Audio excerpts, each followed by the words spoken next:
नमस्कार मो चैनल को आपण मानक स्वागत। मु आज बनैबी मुग जाई पकुड़ी। ताहा सामग्री है मु गोटे कप मुग को 2 ରୁ 3 घंटा बतुरई ताको छाणी के बाहर करके रखी। 2टी कंचा लौंग को काटिकी रखी।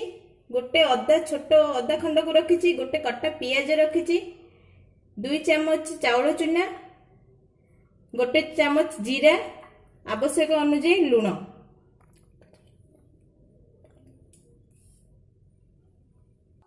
मु ग्राइंडर जार रे मुग को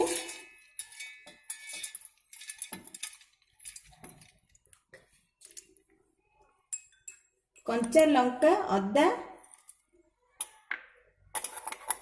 एवं जीरा पकाई यह को बाटिबी। मु मुग को दरबटा करी बाटिची, बेसी चिकन करिनी। मु गोटे मिक्सिंग बाउल लेबी। बाउल रे मुग बटा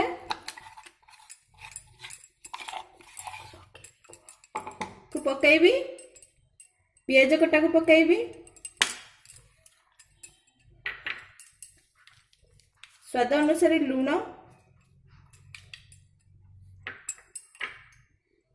चाउल चूना, हलदी गुंड पकाई यह को भल भावे मिसाइबी।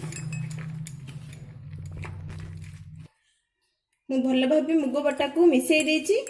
एथरा आमे यहा को छाणी नबा। कड़े रे तेल पकाई आमे तेल को गरम होबा को दबा। हमर तेल एबे गरम हो जाइछि।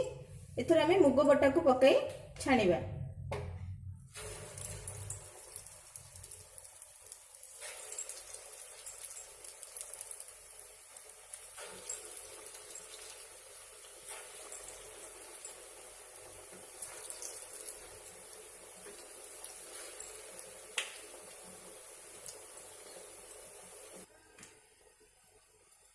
तापरे आमे याको भल भावे एपट सेपट करी सिझिबा को दबा।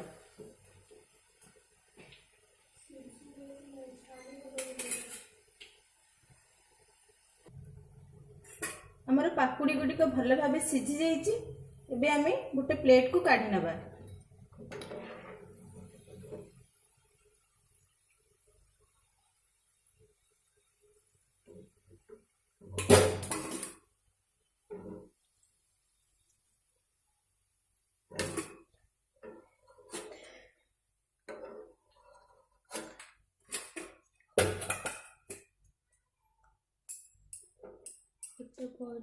से परि भावे आमे अन्य मुग बटा को पकाइबा।